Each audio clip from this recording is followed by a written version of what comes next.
अरिहंतानम नमो सिद्धानम नमो आर्यानम नमो उवजायनम नमो लोय सुसानम ऐसो पंच नमोकारो सब पाप नाशनो मंगलम च सब संपरणम हवे मंगलम।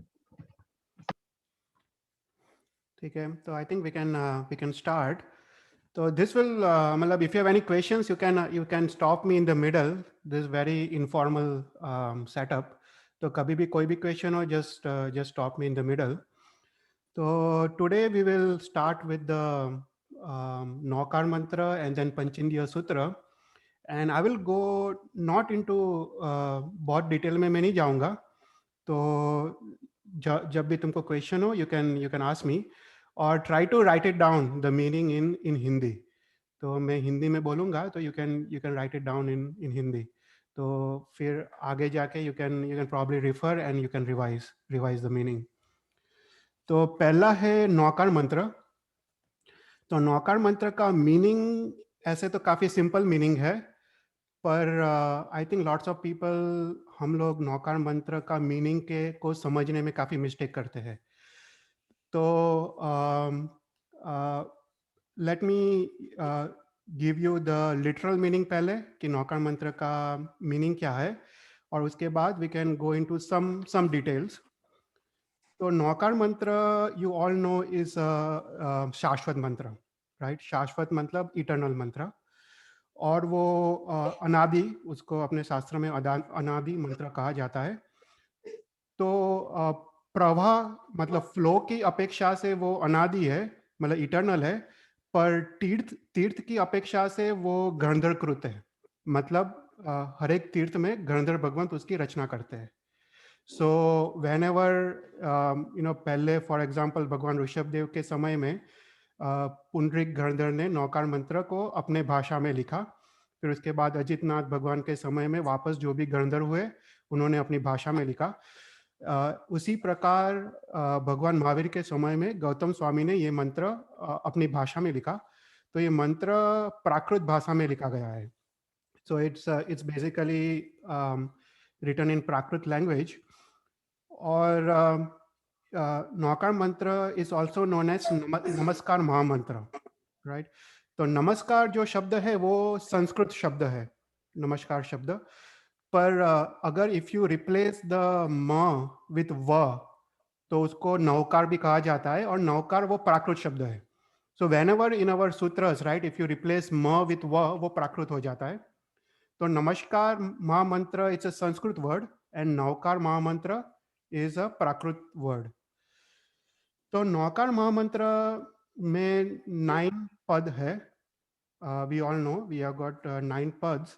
और उसमें जो पहले जो 5 पद है, तो जो पहले 5 पद है उसको पंचमंगल कहा जाता है. सो फर्स्ट 5 पद इज नोन एज पंचमंगल, क्योंकि उसमें 5 परमेष्ठी का हम नमस्कार करते हैं, तो इट इज नोन एज पंचमंगल. और जो लास्ट जो 4 पद है उसको चुलिका कहा जाता है. ओके, द लास्ट 4 पद of Navkar mantra is known as चुलिका. तो चुलिका का मतलब क्या? चुलिका मतलब आभूषण या ज्वेलरी. चुलिका का जो लिटरल मीनिंग है उसका मतलब है आभूषण या ज्वेलरी. मतलब वो नौकार मंत्र को इट डिस्क्राइब्स द नौकार मंत्र, उसका इंपॉर्टेंस समझाता है. इट गिव्स इंपॉर्टेंस कि हाउ ग्रेट इज नौकार मंत्र.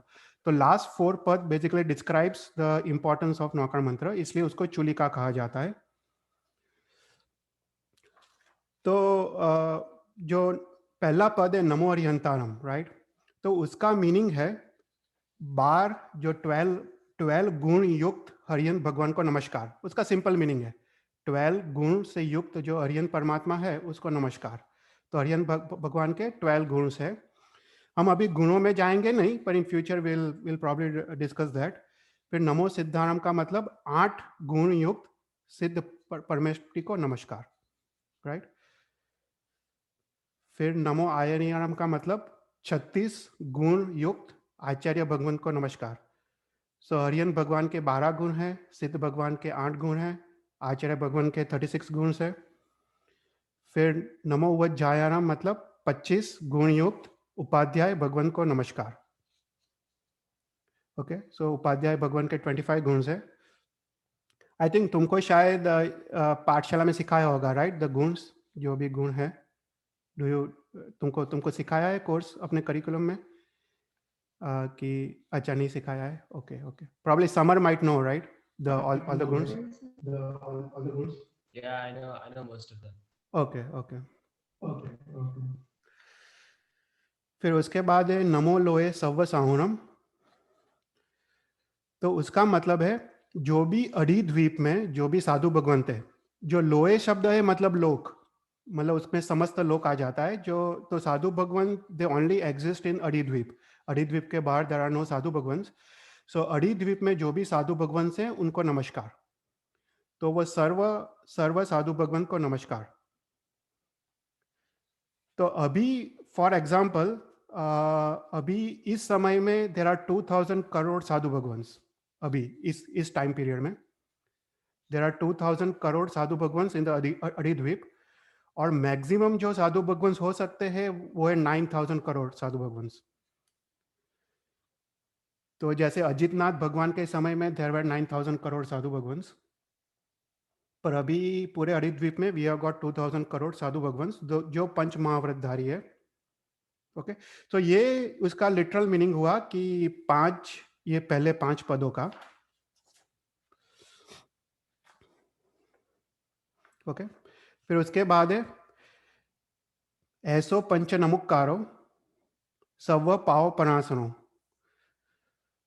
मतलब ये 5 भगवान को नमस्कार करने का क्या लाभ है वो दिखाते हैं कि सर्व पाप का वो नाश करता है। सर्व पाव पनासनो मतलब सर्व अशुभ कर्म का वो नाश करता है।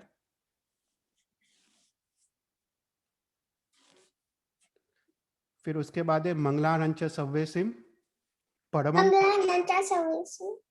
परमम अवै मंगलम।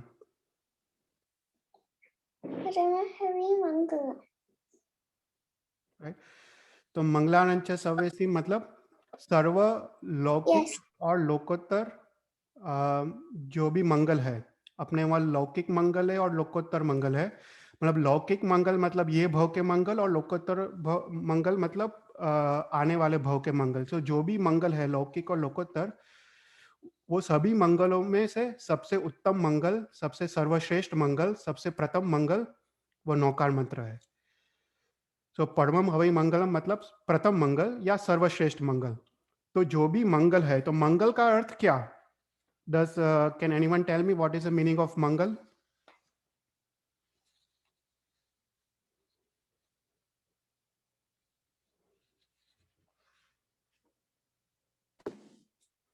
What is the meaning of Mangal?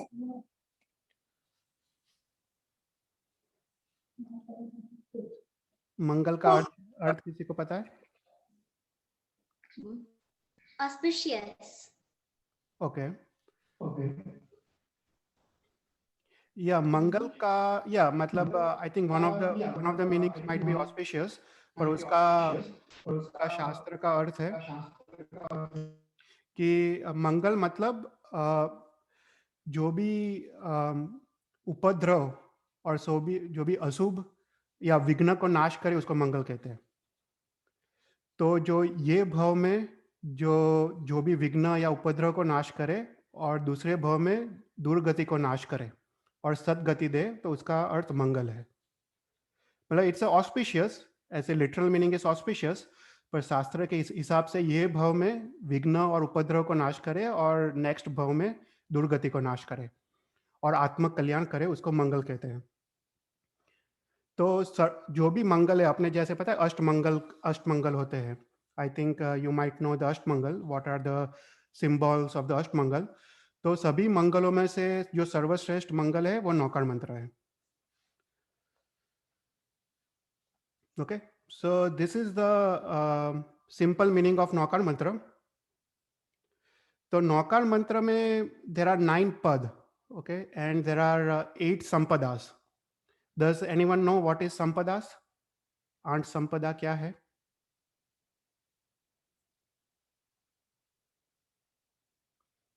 किसी को संपदा का मीनिंग पता है?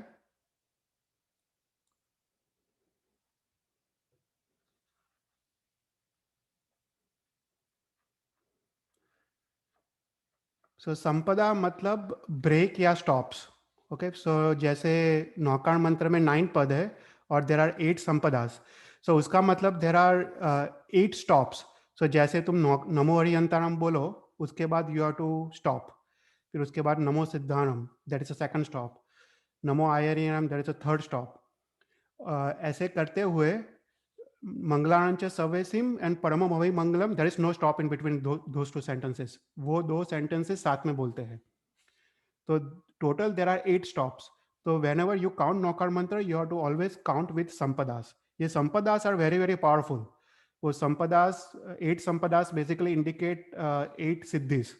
सो 8 महासिद्धिस जो नौकार मंत्र में छुपी हुई है, it is basically due to this 8 sampadas. So whenever you count नौकार mantra, you have to stop at right places. So हर एक सूत्र में ऐसा है, हर एक सूत्र में संपदास होती है and you have to basically stop or break at right time. तो नौकार मंत्र में 8 संपदास है and there are 68 अक्षर्स, and we all know 68 अक्षर is basically stands for the 68 तीर्थ. हम बोलते हैं समरो मंत्र नौकार में 8 संपदाति परमाणु और सिद्धि दातार, राइट. और एक एक अक्षर पे एक एक महातीर्थ का नाम है जो शास्त्र में दिया है. Will not go into all those details, पर ओनली इंपॉर्टेंट थिंग इज जब नौकार मंत्र बोल रहे हो, you have to count the Navkar mantra in a right way और you have to stop in the right manner. तो अभी जो नौकार मंत्र है, तो Navkar mantra, if you go little deep in Navkar mantra, right, it's a very very powerful mantra. पर उसमें नौकार मंत्र में जो हरियंतानम, सिद्धानम, आयरियानम, उवज्जायनम और सव्वसावनम जो पद आते हैं, सो वो जो पद है 5 परमेष्टि के 5 पद, वो सेकेंडरी घटना है. अपने शास्त्र में ऐसा लिखा है कि दैट इज लेस इंपॉर्टेंट. पर जो ज्यादा इंपॉर्टेंट है, जो प्रथम प्राइमरी घटना है, वो नमो है, मतलब नमस्कार भाव. तो whenever you are saying NaMo हरियंतारम, NaMo is more important than हरियंतारम. हरियंतारम को सेकेंडरी घटना बोला गया है और नमो को प्रथम घटना बोला है. तो नमस्कार भाव लाने के लिए नौकार मंत्र है. तो नमस्कार भाव मतलब क्या? हम नौकार बोलते हैं, अपना मस्तक भी झुकाते हैं, पर अपना मन झुकता नहीं है. Right, you understand the difference. हम नौकार बोलते हैं पर अपना मस्तक तो झुक जाता है, पर अपना मन झुकता नहीं है. मतलब अपने में स्टिल अपने में अहंकार होता है, इसलिए अपना मन झुकता नहीं है. तो नमस्कार जो महामंत्र है, वो तभी फल देता है जब तुम्हारे अंदर विनय गुण और नमस्कार गुण आए. और the whole purpose of counting Navkar mantra is to develop this नमस्कार गुण और विनय गुण, और अहंकार का नाश करता है ये नौकार मंत्र. तो दैट वाज समथिंग इम्पोर्टेंट. तो this was a simple meaning of Navkar mantra. ऐसे तो काफ़ी डीपर मीनिंग है जो वी कवर्ड इन सूत्र अर्थ क्लासेस. पर नौकार मंत्र के बारे में any questions? I think will go in next to Panchendriya sutra. पर एनी क्वेश्चंस रिगार्डिंग नौकार मंत्र?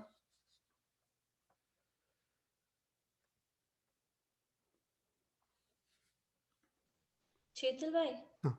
आपने जो अभी बताया था कि वो स्टार्टिंग में जो आपने एक्सप्लेन किया था ना, मैं वो भूल गई, but I didn't understand that part. वो सभी तीर्थों में उसकी रचना होती है या क्या कहते हैं उसको, नवकार मंत्र की? अच्छा. तो नौकार मंत्र जो प्रवाह, मतलब प्रवाह से अनादि है और तीर्थ की अपेक्षाएं वो गणधरकृत है. मतलब कि प्रवाह से अनादि है, मतलब बाय द फ्लो. प्रवाह मतलब फ्लो. जो नौकार मंत्र जो फ्लो है वो इट इज इटर्नल. मतलब हर एक काल चक्र में नौकार mantra is always present. Okay, right. तो वो अपनी अपनी भाषा में अपने उस समय के हिसाब से नौकार मंत्र की रचना करते हैं गणधर भगवंत. तो तीर्थ की अपेक्षा से वो गणधर भगवान ने रचना की है, पर प्रवाह की अपेक्षा है वो शाश्वत है, अनादि है. ओके. और अगर आप बोल रहे हो कि ये अनादि है, तो मतलब नेक्स्ट आरा में भी वो रहेगा? या it will be there forever. वो अनंत काल पहले भी था और अनंत काल के बाद भी रहेगा. ओके. ओनली थिंग उसका लैंग्वेज चेंज हो सकता है. जैसे अभी प्राकृत भाषा में रचा गया है, पहले वो ब्राह्मी लिपि में रचा गया था. भगवान ऋषभदेव के समय में if you see the Navkar Mantra, it was written in Brahmi लिपि. Yeah, Brahmi script.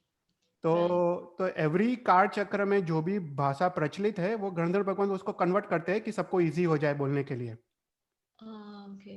या पर वो जो उसका जो 8 संपदा भी सेम रहती है, 68 अक्षर्स भी सेम रहते हैं, एवरीथिंग रिमेन्स द सेम। उसका सिर्फ जो उसकी जो प्रभाव है, महिमा है, जो 8 महासिद्धि है, everything is still there. The only thing that changes is the language. All right. और नमो अरिहंताणम पहले है और फिर नमो सिद्धाणम है। या तो वो एक बहुत अच्छा क्वेश्चन है कि वो ऐसा क्यों है, राइट? व्हाई इज नमो अरिहंताणम पहले एंड नमो सिद्धाणम बाद में? किसी के पास आंसर है उसका? I mean, brief answer है मेरे पास, but I still wanted to know perfectly, like नमो अरिहंताणम पहले है क्योंकि अरिहंत भगवान जब मतलब थे और अपने तो भरत क्षेत्र में नहीं लेकिन महाविद्य क्षेत्र में अभी भी है और देशना दे रहे हैं। तो क्योंकि वो अभी है और हमको देशना दे रहे हैं तो उनको हम पहले नमन करते हैं। और सिद्ध भगवान तो सिद्ध हो गए। Is that the meaning? हाँ, नॉट रियली। Okay. तो ऐसा है कि उसका दो रीजंस है शास्त्र में कि नमो अरिहंताणम पहले क्यों है। गुरु हमको भगवान की ओर ले जाते इसलिए, राइट? राइट, या मतलब दैट इज या वन, या मतलब एक रीजन वो भी है, पर मेन रीजन ऐसा है कि जो नमो अरिहंताणम जो पद पहला है उसका रीजन है कि पहले तो अरिहंत परमात्मा हमारे पे उपकारी है, परम उपकारी अरिहंत परमात्मा है हमारे पे। तो जो तीर्थ की स्थापना करते हैं वो अरिहंत परमात्मा है, और वो तीर्थ का सहारा लेके जो भी मोक्ष जाते हैं, जो भी सिद्ध भगवान बनते हैं, वो भी अरिहंत के सानिध्य से ही वो सिद्ध परमात्मा बनते हैं। कोई सिद्ध अरिहंत के बिना कोई सिद्ध नहीं हो सकता है। तो अरिहंत परमात्मा सबसे उपकारी है, इसलिए हम पहले याद करते हैं। तो दैट इज वन रीजन। पर उसका डीपर रीजन ऐसा है शास्त्र में कि अपने वहाँ व्यवहार मार्ग पहले बताया गया है, फिर निश्चय मार्ग बताया गया है। तो नमो अरिहंताणम पद वो एक व्यवहार मार्ग का सूचन करता है, नमो सिद्धाणम वो निश्चय मार्ग का सूचन करता है। तो उसका मतलब ऐसा हुआ कि जो धर्म अरिहंत परमात्मा बताते हैं वो व्यवहार धर्म है, वो कभी निश्चय धर्म की प्रवृत्ति नहीं करते। निश्चय धर्म वो सिर्फ व्यवहार धर्म ही बताते हैं, पर वो व्यवहार धर्म का सहारा लेके हम निश्चय की तरफ पहुंचते हैं। तो हम अरिहंत भगवान का सहारा लेके हम सिद्ध परमात्मा बनते हैं। तो इसलिए अरिहंत पद को पहले रखा गया है, क्योंकि वो व्यवहार धर्म का सूचन करता है। व्यवहार धर्म मतलब मार्ग या सीढ़ी, और निश्चय मतलब लक्ष्य, राइट? मतलब तुमको मोक्ष जाना है वो लक्ष्य है, और तुमको जो मार्ग पे चलना है मोक्ष जाने के लिए वो व्यवहार है। तो व्यवहार वो अरिहंत परमात्मा बताते हैं कि कौन से मार्ग पे हमको चलना है, हमको क्या क्या करना है।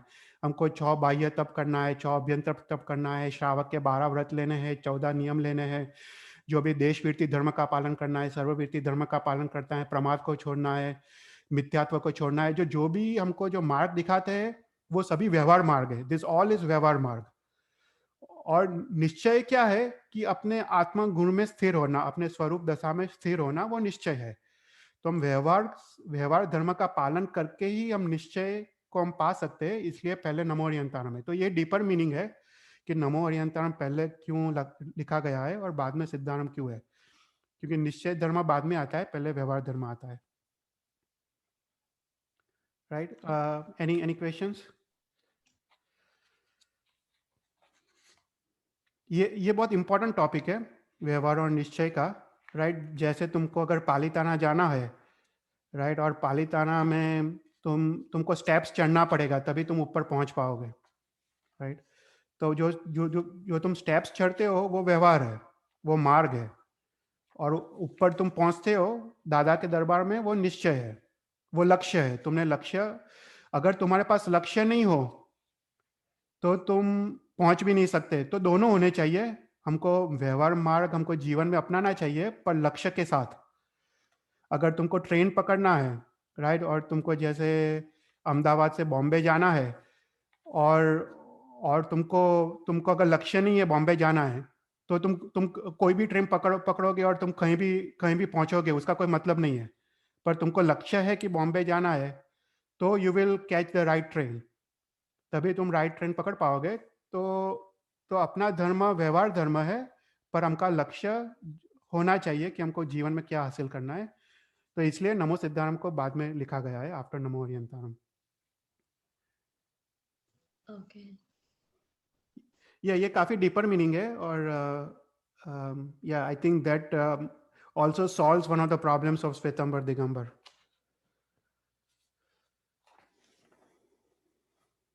चेतल भाई, आपने बोला कि लास्ट के 4 लाइन को शूलिका बोलते हैं और जैसे कि गहना जैसे बोला आपने, राइट?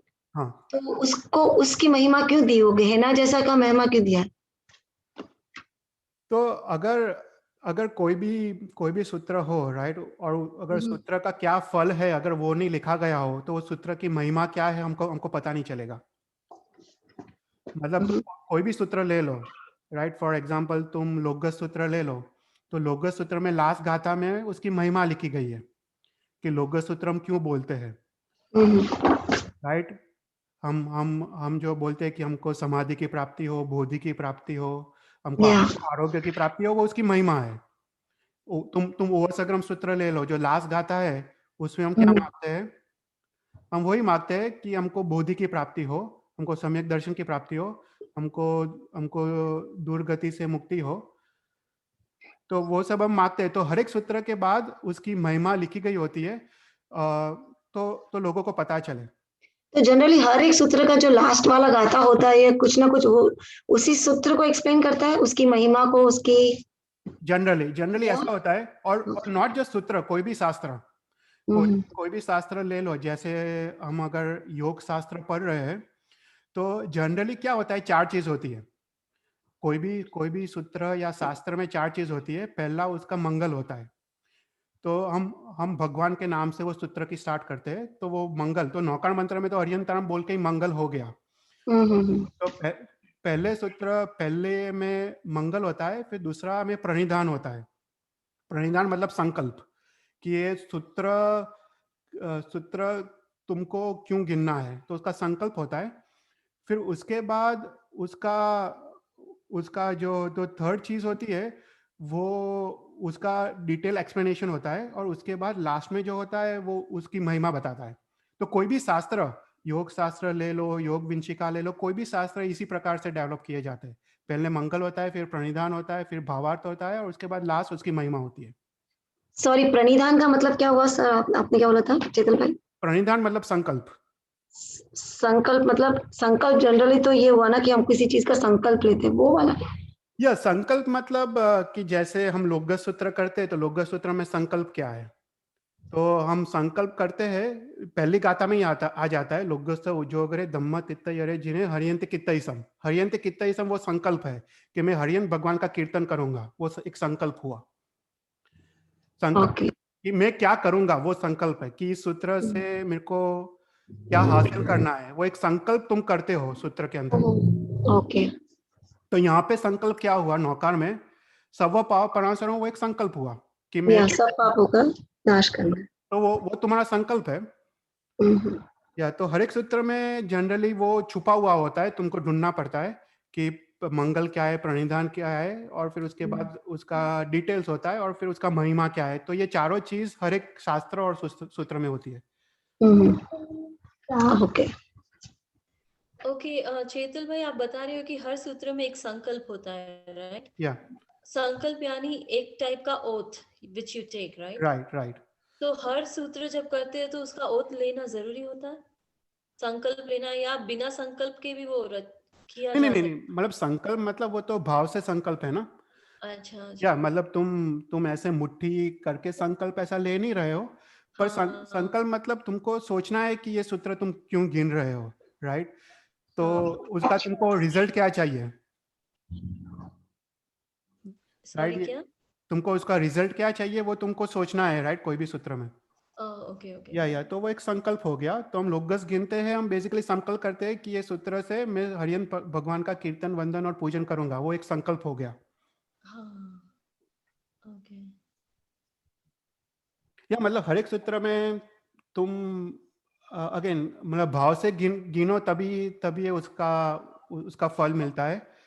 अगर इवन नौकार मंत्र, राइट, नौकार मंत्र को हमने देखा है कि हमको किसी को इसका फल हमको दिखाई नहीं देता है अभी, इतना पावरफुल है। उसका रीजन वही है कि हमने कभी भाव से गिना नहीं है। मैंने जो ये बात कही कि सबसे इम्पोर्टेंट घटना है नौकार मंत्र में, वो नमो है। हरियंतारम, सिद्धारम, आयरियारम वो सब काफी गौण घटना है, is much less important.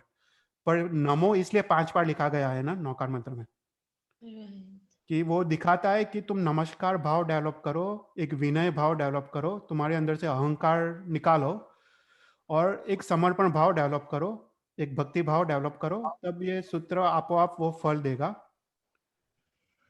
Okay, तो अब अगर बच्चों को जब अगर लेट्स से नवकार मंत्र की नवकार वाली कर रहे हैं, तो क्या बेसिक थॉट क्या होना चाहिए उनके दिमाग में कि वो उस थॉट में ही वो नवकार वाली के अंदर रहे और मन ना भटके? या तो वो तो simple डेफिनेटली, meaning- या मतलब I think there are various methods उसके तो, पर मोस्ट सिंपल मेथड जो I think people can use is हर एक गुण लो। जैसे पहला नौकार मंत्र, तो हरियन परमात्मा का जो 12 गुण है उसमें से प्रथम गुण लो, फिर दूसरे नौकार मंत्र में सेकंड गुण लो, ऐसे 108 गुण है ना।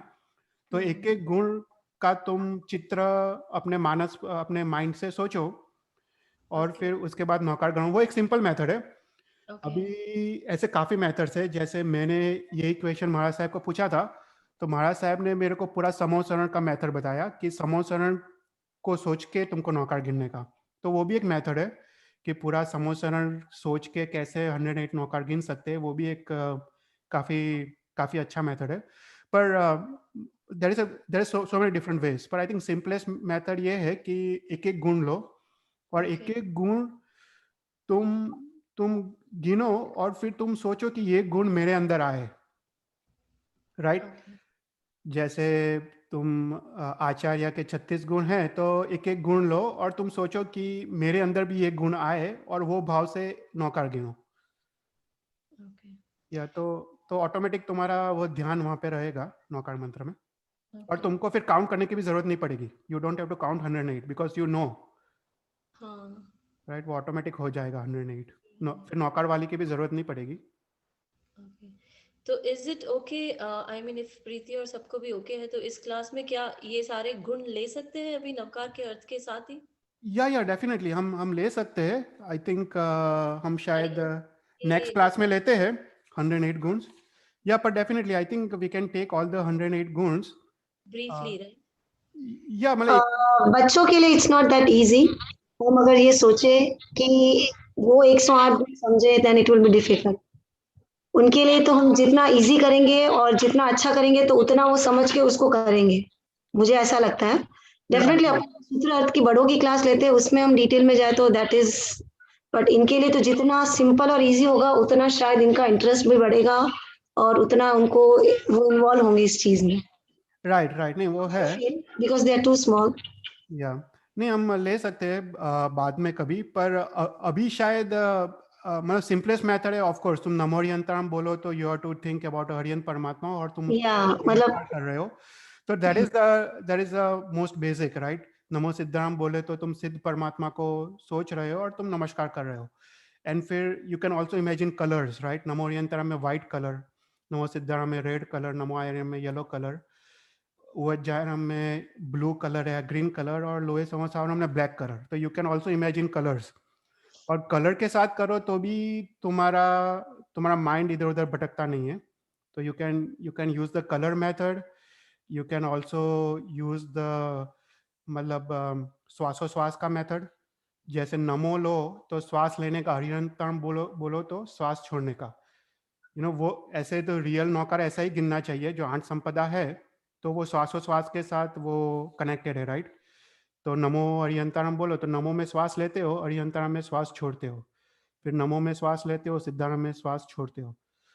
तो ऐसा भी गिन सकते हो, तो उससे भी तुमको वो एक प्रकार का जागृति रहेगा।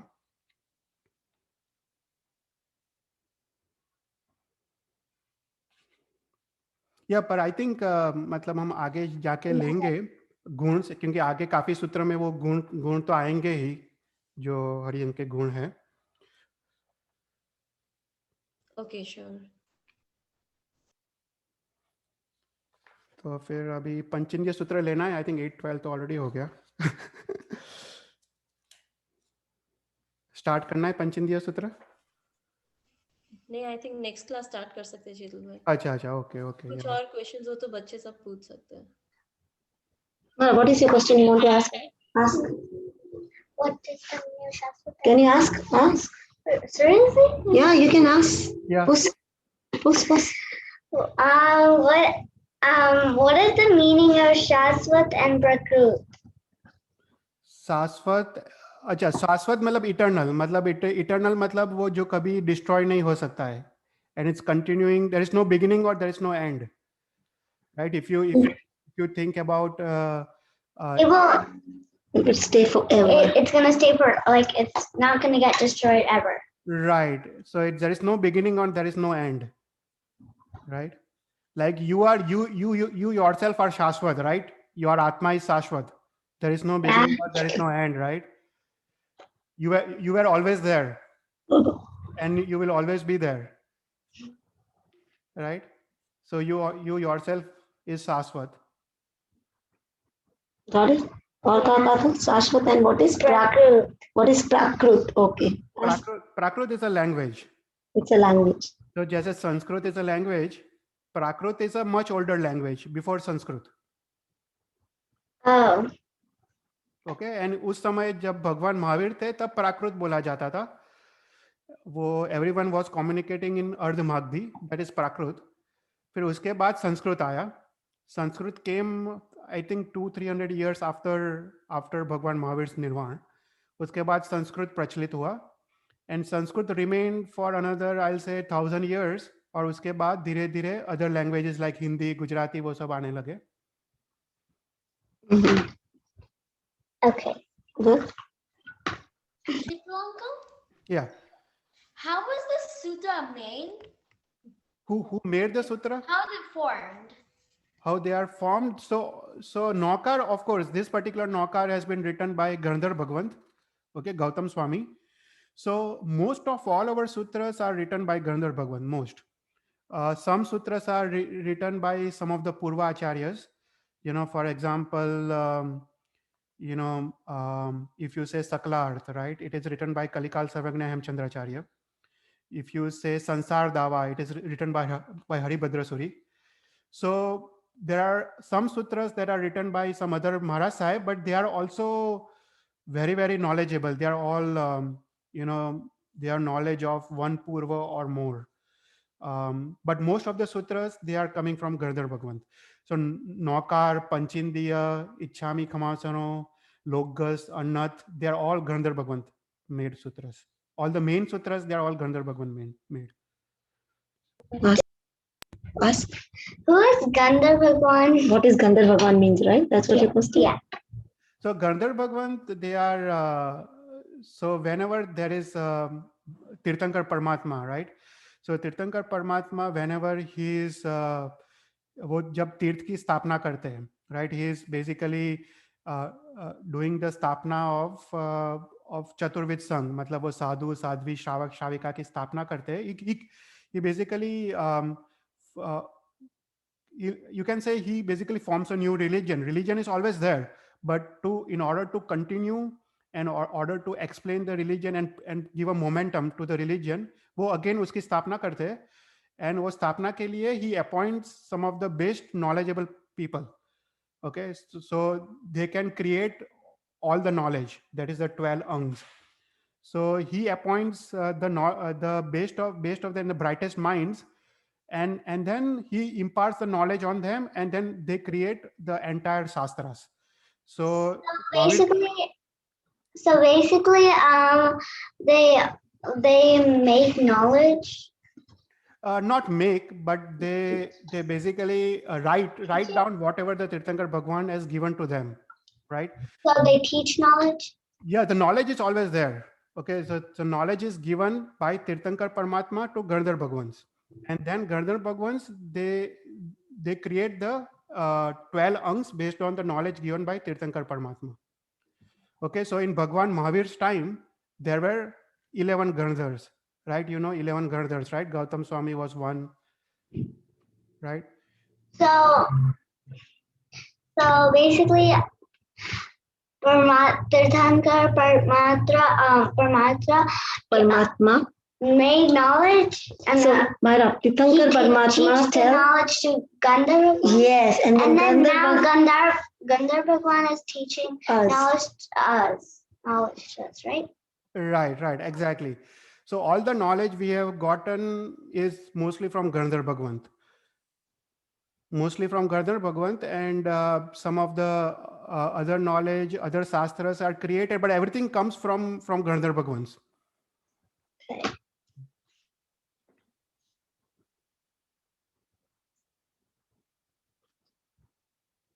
You good? Yeah, I'm good.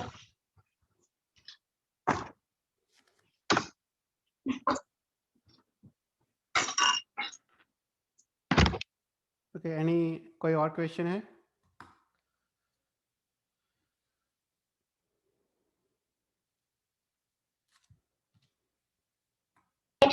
The question is, you're good? Okay. I think we are good, Chetal bhai. think अभी ठीक है. Okay. ठीक है, थैंक यू चेतल भाई. Thank you. Thank you, Chetal bhai. Thank you. Thank you. Bye. Chetal uncle. Thank you, Chetal uncle.